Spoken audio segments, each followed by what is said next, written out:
Okay, hello everybody, be welcome. Thank you for coming and thank you for joining to your class for today. We are going to begin reading the versicle. For this week, the value is hallowed. That is an adjective that we are going to apply to God. Well, let's go to Matthew 6:9. This then is how you should pray. Our Father in heaven, hallowed be your name. Our Father in heaven, hallowed be your name. Well, this is a new international version, and the value for this week is hallowed. We know that this word we can make maybe find two pronunciation like hallowed or a hallowed. Well, for today, we're going to compare this version to the Good New Translation. In Good New Translation, we find this then is how you should pray. Our Father in heaven. Well, over there is the same. We are not going to find a big changing. It's the same. But for the second part, there come a big change. Because according to this version is, may your holy name be honored. May your holy name be honored. Well, in this case, remember, May is not for the month of the year. In this case, is like a will for somebody. In this case, will your name or will your name be holy? It can be in that will. The name of God will be holy for eternity. That is that will in this case. Bien, bienvenidos, gracias por conectarse. En esta noche vamos a comparar el versículo que hemos estado viendo con la Good New Translation, destacando que aquí se encuentra la palabra may. Normalmente la palabra may la asociamos al mes, pero debemos tomar en cuenta que también se utiliza para expresar una voluntad o un buen deseo que queremos tener para con alguien.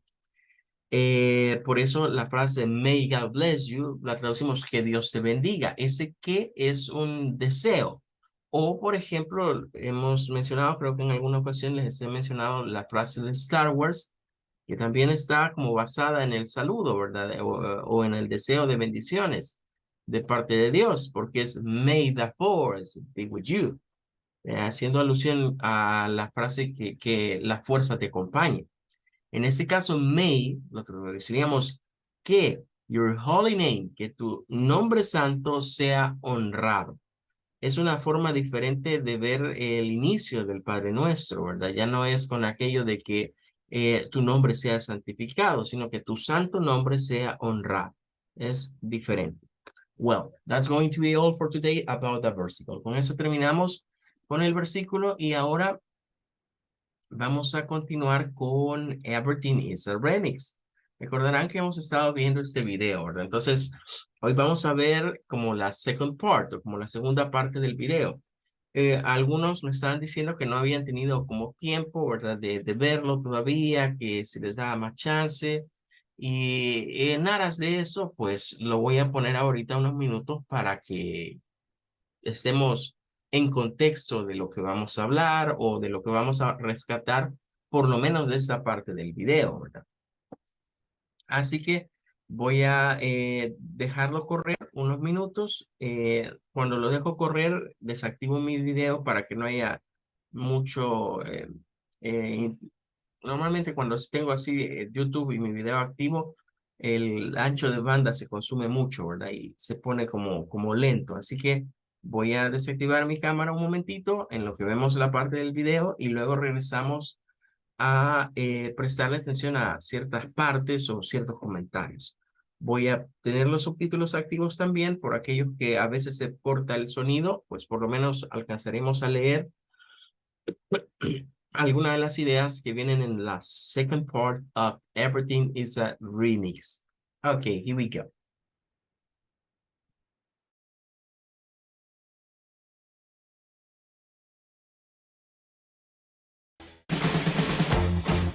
Memes are famous for being funny, or clever, or goofy, or even amazing. Like these things that look like objects, but are actually cake. Memes are fun, but what you might not understand about memes is that they are profound.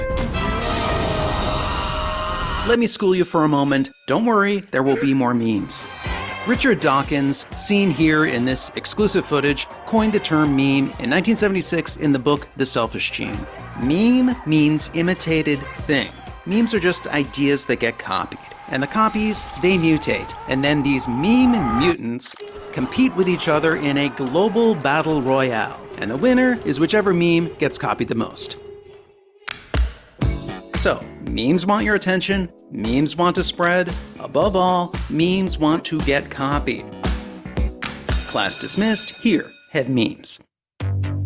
Memes are now the dominant method of broadcast among young people. They're often just photos and text, but memes can actually be anything. Whatever happens on TikTok, Instagram, YouTube, or the internet in general is a meme.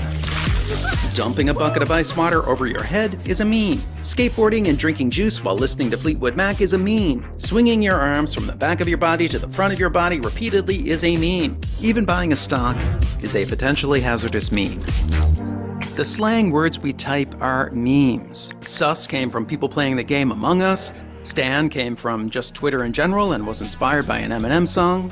And terms like Karen and woke and flex and fire and slaps and yeet and lit all came from black culture.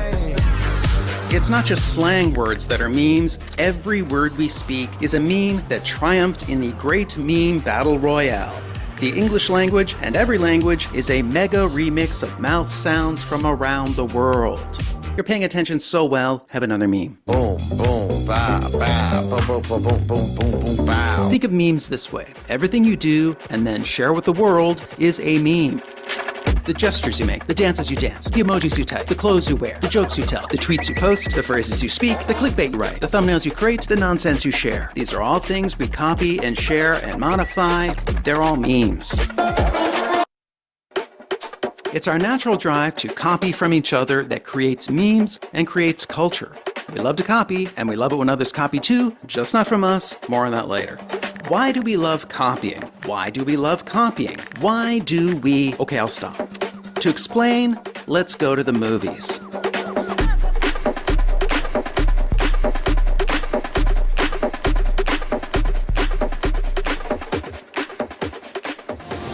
Popular films are all about copying. Pretty much all of them are new versions of old stuff. They are sequels, remakes, or adaptations, and that includes prequels, reboots, and spin-offs, which are just rebrands of the same thing.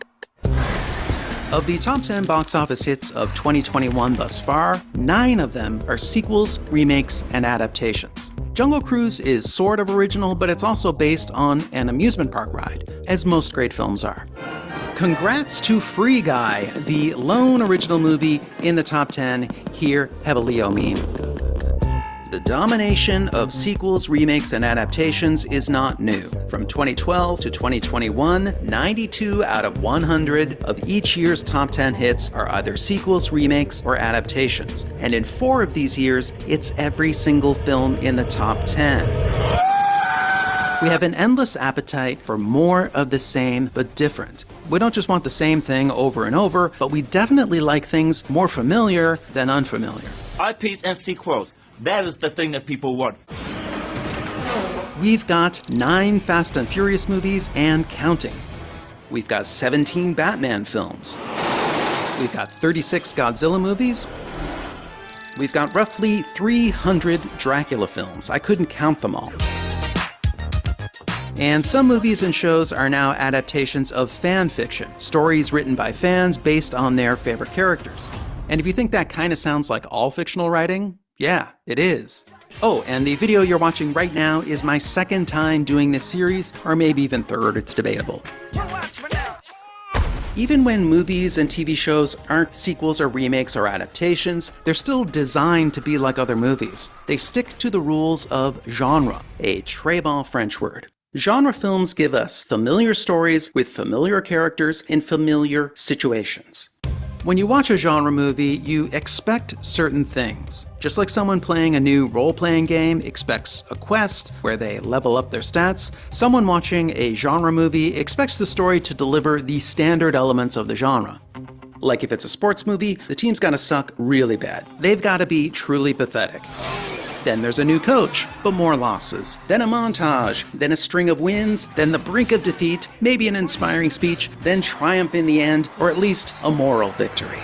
All genres come with these sorts of rules, these sorts of expectations. The movies don't have to do all these things, but they gotta do most.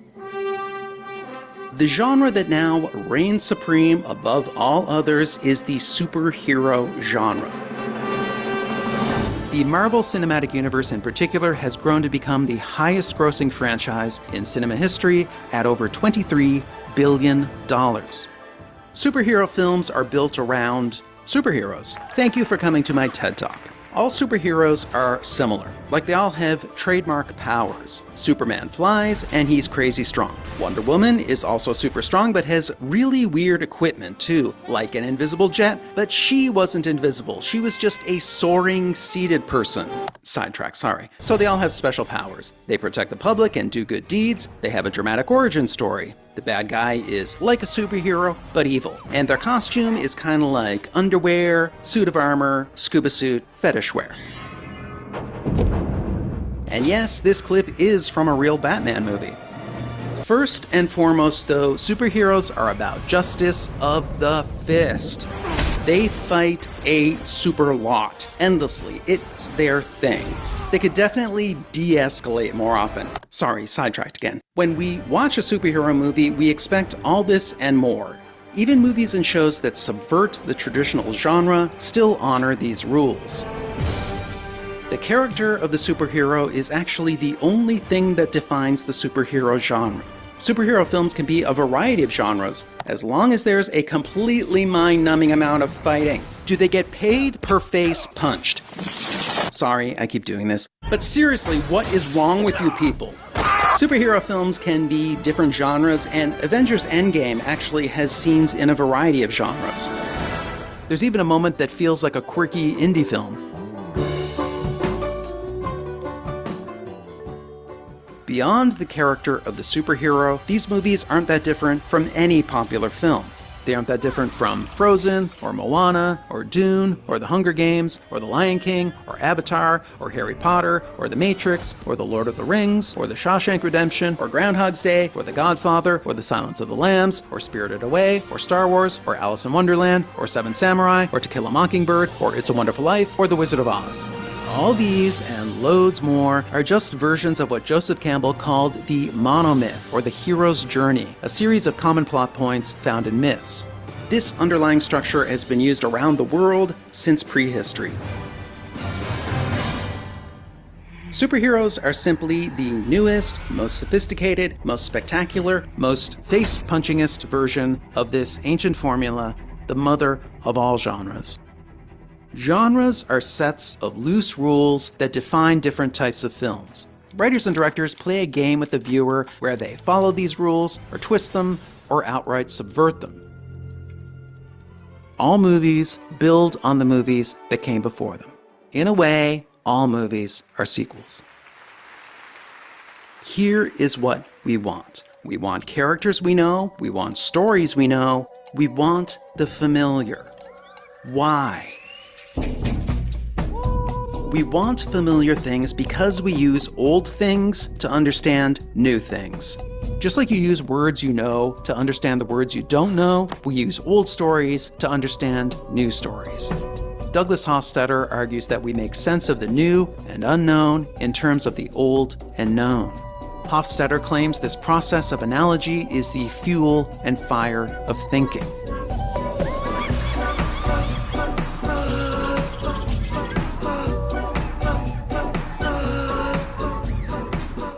One of the ingenious abilities of humanity is seeing connections between similar but different things.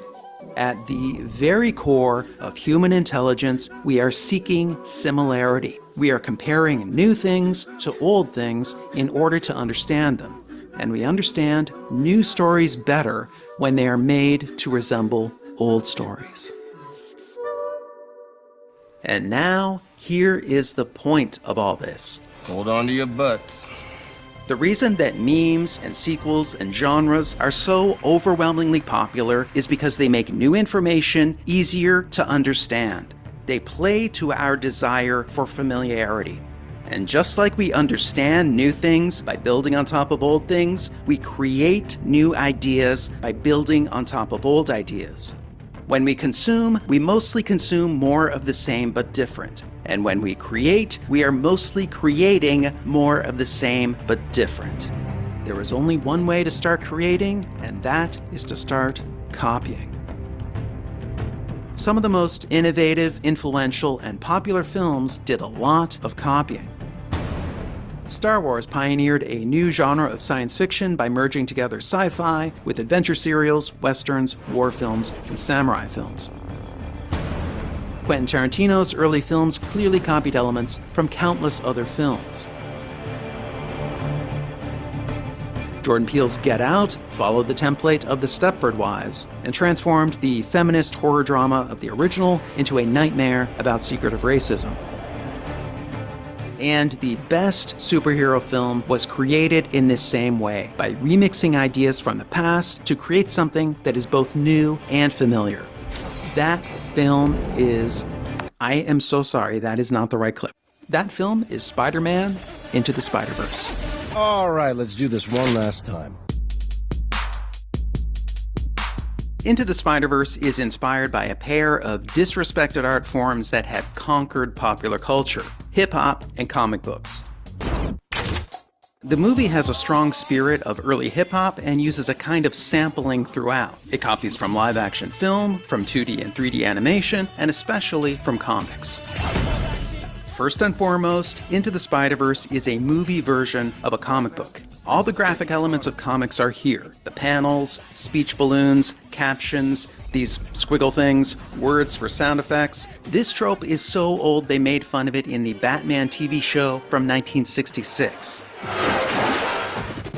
Into the Spider-Verse loves the printed quality of comics, like it uses Ben-Day dots throughout. These small dot patterns are used in printing to create different colors. Roy Lichtenstein did a version of them at large scale and made them a style. There's actually a lot of dots in the movie. The portal to the multiverse is inspired by the dot patterns created by Jack Kirby.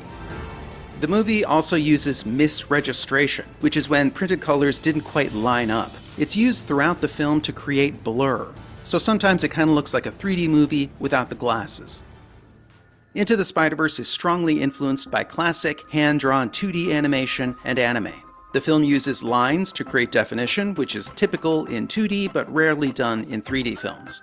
Even more unusual, a lot of the animation is done on the twos. That means the characters move on every second frame, which is how classic animation was done, and it gives the movement a sharp, snappy feel.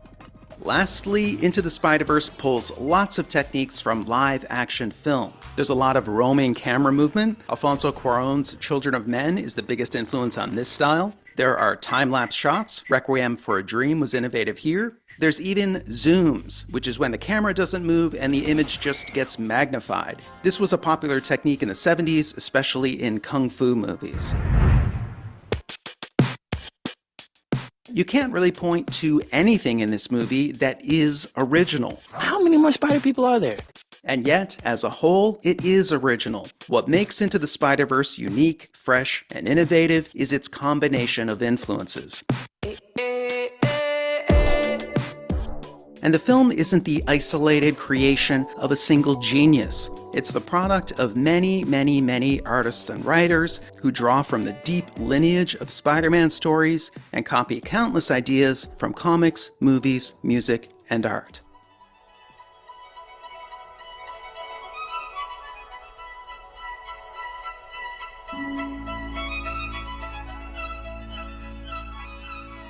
Copying is the wellspring of all creativity. This is where it all begins. As we copy and copy and copy, our own voice and our own style emerges. Fashion designer Yohji Yamamoto has said, "Start copying what you love. Copy, copy, copy, copy. At the end of the copy, you will find yourself." First we copy, then we create. Stephen King began writing by copying the text from comic books into his notebooks. At some point, I began to write my own stories. Imitation preceded creation. 18-year-old Olivia Rodrigo has been harshly criticized for copying from other artists. But this is what all young creators and beginners must do. And sometimes young creators will go too far. Would we prefer that they not go far enough? But copying alone is clearly not the answer we seek. There's obviously a lot more going on in great creative work than just copying. How does the magic happen? How do innovative ideas emerge from the seemingly derivative act of copying? We find out in part 3.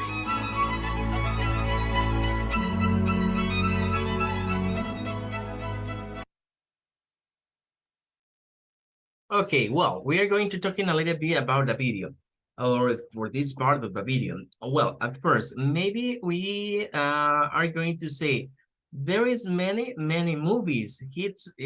Kirby talking about many movies, and the question is, well, I think everybody likes to watch movies, and maybe you are going to tell me, well, hey, teacher, I watched this movie, but this one no, or this movie I don't know about this movie. But none of the part of this movie, maybe you are going to say me or tell me, hey, yes, teacher, I watched that movie. But instead of this, I want to make you a question that is very important for making a reflection about this video. And the question specific for everybody is going to be the next. What do you think about copy? It's okay or it's not okay for you? Well, I want to hear you for this part of the class. Tell me, Alison, what do you think? Is correct to copy or is not correct to copy for create something new? What do you think?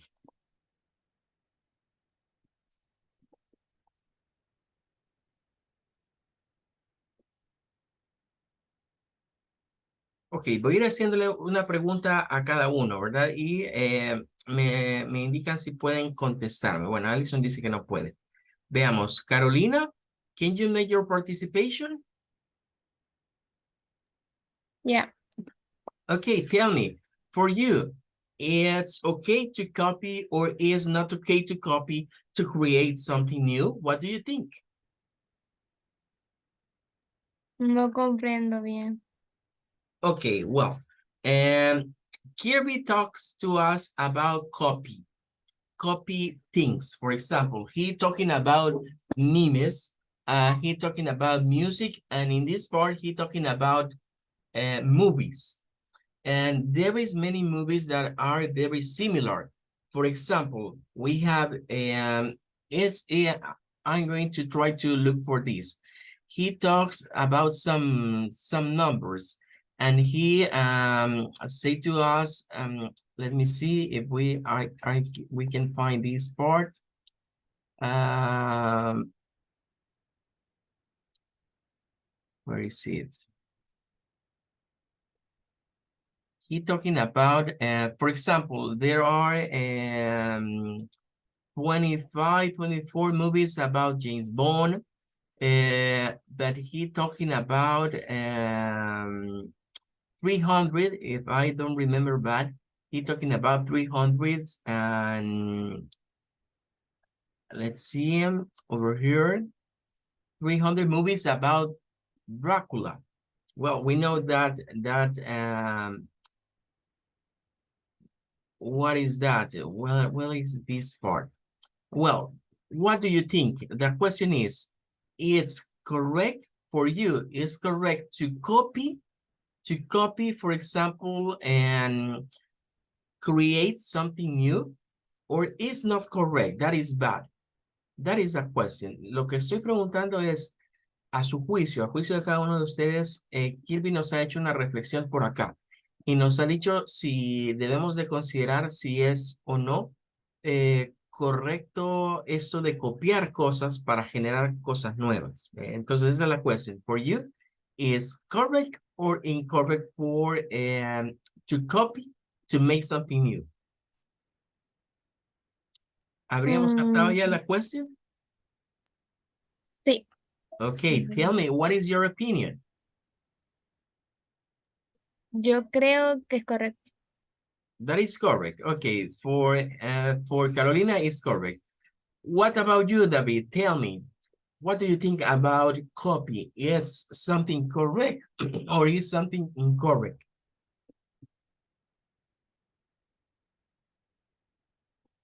I think sometimes the copy is better. For some time is sorry. Sometimes it's nice to do it, and something is better to well, for us maybe. Tell Yes. me, thank you, David. Tell me now, Luis, what is your opinion about is correct or incorrect to copy? Incorrect copy. It's incorrect to copy something to Yeah. make another one. Okay, well, Ulises, tell me, what is your opinion about this?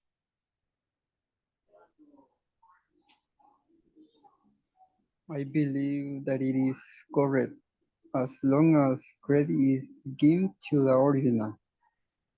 Okay, we have to give the credit for original ideas. Well, thank you so much. That is nice. And now, Suriel, tell me, for you to copy things for create something new, it's correct or not? By the way of the ethic, I think it is incorrect. Okay, very nice. Thank you for your opinion. Well, it's something ethic or not ethic? Well, it's a nice question that we have to make in this part. Well, very nice. We are going to say something that because we have some opinions that say, well, it's nice to do it. Another is going to say, well, it's not correct to do it because it's part of a discussion in this case. This is a part of a discussion. And we are going to say, well, according to for example, if we're thinking about the sequence or maybe the evolution of the human race, we're going to say, well, if we don't copy or we don't do something like based in past things, we can go to new things. That is a truth. It depends. For example, if I do a copy just for doing something easy, or I thinking to copy is the easy way, well, maybe that is not correct. Maybe it's not going to be ethic. But if I say, well, and this is not my idea, or for making this idea, for making this invent, I do, or I pay permission for another one, for another people for the original one, and I use this. For that is in this time we have copyright and we have copyleft and we have 2 patents for every invention in the world, because in a past time there was a big problem because people just say, hey, I invented this, but in the way of the invention we are going to say, well, there is somebody else that say that made this invention. And for that is that in currently day, we have copyrights and we have 2 patents for this. Bien. Vamos a cerrar y me disculpan que nos hemos puesto un poco mal de la garganta, ¿verdad? Kirby nos lleva por un camino en el cual nos pondríamos moralmente a decir, bueno, y esto es correcto, basarse o copiar, como dice él, ¿verdad? Porque él usa mucho el término copy. Nos lleva al término copy en vez de decir, bueno, se basó en lo que otro hizo, ¿verdad? O se basó en las ideas de alguien más. Porque precisamente él está poniendo en tela de juicio un remix, que es básicamente una copia. O sea, un remix es una copia cambiada de algo. Es como una mutación, por así decirlo, ¿verdad? Por eso incluso en una parte de eso creo que menciona él a los mutants, menciona a los mutantes, porque para él un remix es una especie de mutación, ¿verdad? Como que algo que ya existía se cambió y se presentó como algo diferente. Es interesante verlo desde la perspectiva, él habla de los superheroes, porque este capítulo lo dedica a las movies. And he's talking about many movies and about hero movies. Nos dice que las actuales películas de superhéroe son una mezcla de un montón de cosas, que no es un género, que lo vemos como que fuera un género, el género de los superheroes, por Marvel, por DC Comics, but it's not that. Nos dice, no es eso, realmente es una mezcla de géneros. Si a eso nos vamos, quizás estos superheroes, los primeros que encontraríamos, se encuentran en la Biblia o en mitologías. Los griegos tenían a sus héroes, por ejemplo, Hércules es uno de sus más emblemáticos, pero también está por el lado, digamos, literario a Odiseo, ¿verdad? También podemos encontrarlo. Si nos vamos a la Bible, ahí pues quizás el que podemos comparar a Hércules es Sansón.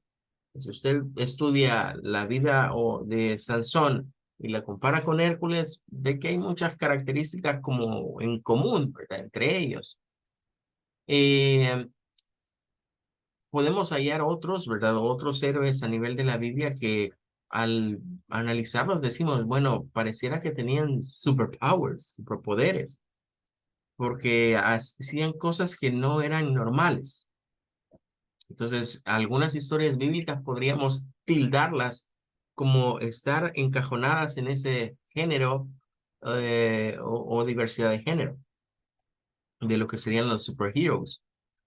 Pero más allá de eso, hay algo importante, y es que él habla de que en the nature, la naturaleza humana, parece ser que nuestro brain, nuestro cerebro, entiende mejor o comprende mejor cuando consumimos cosas que ya existen y que son conocidas. Es decir, la idea de Fast and Furious, llevan por la 10, él habla de la 9, pero salió hace poco la 10. ¿Por qué consumir tanto de lo mismo? Muestra unas imágenes de John Wick, que llegó hasta la number 4. ¿Por qué consumir tanto de lo mismo? Eh, James Bond, que quizás sería parte de eso, porque James Bond ha planteado diferentes generaciones, desde los 60, desde los 60, ha habido un Bond en los 70s, ha habido un Bond en los 80s, ha habido un James Bond for 90s, y el de los 20s, que fue Daniel Craig, y que ya salió del papel, que ya están buscando, y ya se especula quién va a ser el new James Bond.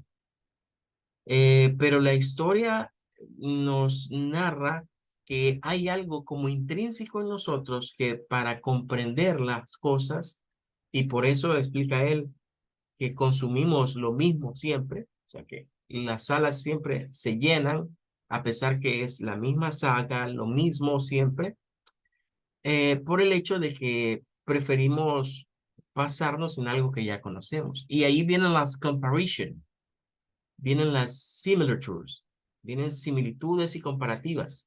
Entonces, pareciera esto como un círculo, ¿verdad? Como un inner circle, como un círculo interno en donde no es que no se creen cosas nuevas. Lo que pasa es que siempre andamos buscándole parecidos. Y en el proceso de la creativity o de la creatividad, eso lo remarca. O sea, no es que no lo veamos desde el punto de vista, sí, es que él copió esto al otro, porque podríamos pensarlo de esa forma. Más bien, nos lleva por el lado de que como seres humanos hay una tendencia en nosotros en la cual preferimos o se nos hace más fácil asimilar lo que entendemos por experiencias anteriores o por experiencias previas. Well, that is the idea for this part. Esa sería una interesante idea a seguir reflexionando de esta parte. For tomorrow, mañana is Friday, and we're going to make a little conversation about screw tape and the 5 letter. Mañana no se nos olvide la carta número 5 de Screw Tape Letters, haberla leído antes de la clase. because we are going to make a little question. De eso solo tienen que opinarme. What is the most important thing for you? ¿Cuál fue lo más importante o aquella cosa que más le marcó de la lectura de Screw Tape? Well, for today, that's going to be all. Thank you for coming. Thank you for staying with me. I wait you tomorrow. Goodbye and take care. Good night. See you tomorrow. Have a good one. Thank you. All right, teacher. I Have a good one. Thank you so much.